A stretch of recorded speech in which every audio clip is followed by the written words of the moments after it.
Hello, and welcome back to Math Marvel. Today we're going to be talking about proving the quadratic formula by completing the square. So, as I taught in the previous two videos, the first step to solve our quadratic equation by completing the square is to put our constant term on the upper side of the equation. To do that, we subtract c from both sides. So I get an ax squared plus a bx is a negative c. Now this equation is technically a case where a is not equal to 1, because, well, a can be really anything. So to solve this one, we're going to factor out the a and the b coefficients. To do this, we multiply an a times an x squared, and then we have a b over a x. We're going to leave a space here and set it equal to negative c, which we have up here.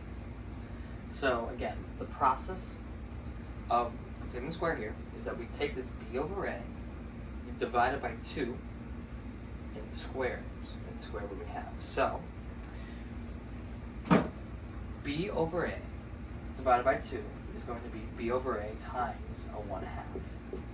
So that's b over 2a. Okay? And then we have to square b over 2a.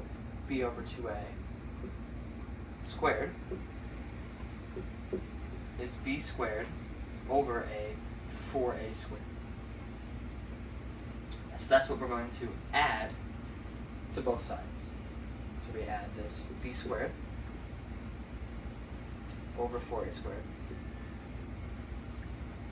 over here, but we have to multiply b squared over 4a squared by an a because of this a here. So b squared over 4a squared times an a over 1 is an ab squared over 4a. So that's what we're going to add.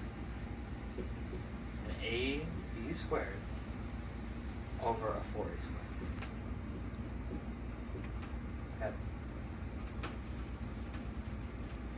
So how does this factor? This factors as a times an x plus a b over a 2a squared, and that's going to equal to a negative c,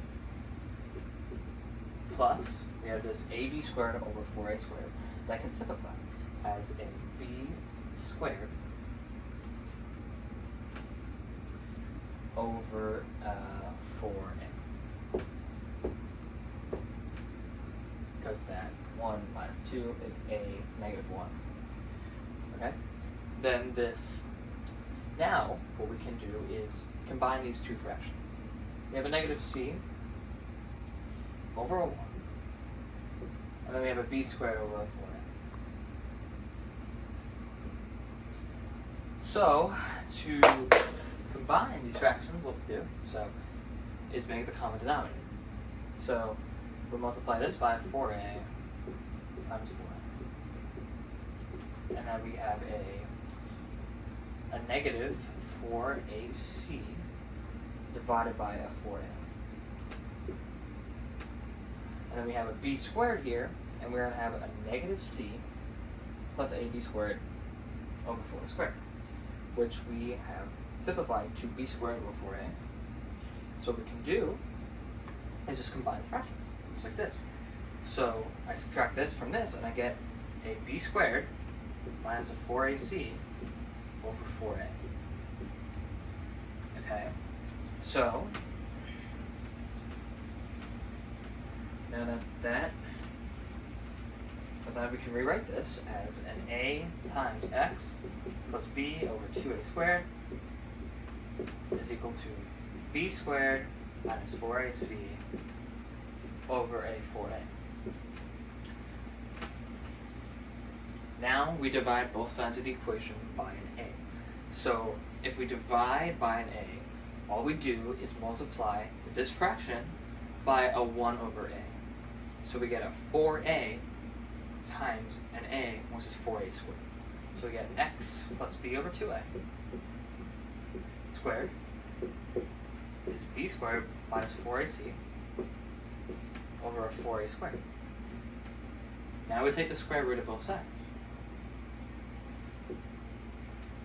So we get x plus b over 2a is going to be a plus or minus square root b squared minus 4ac over 2a.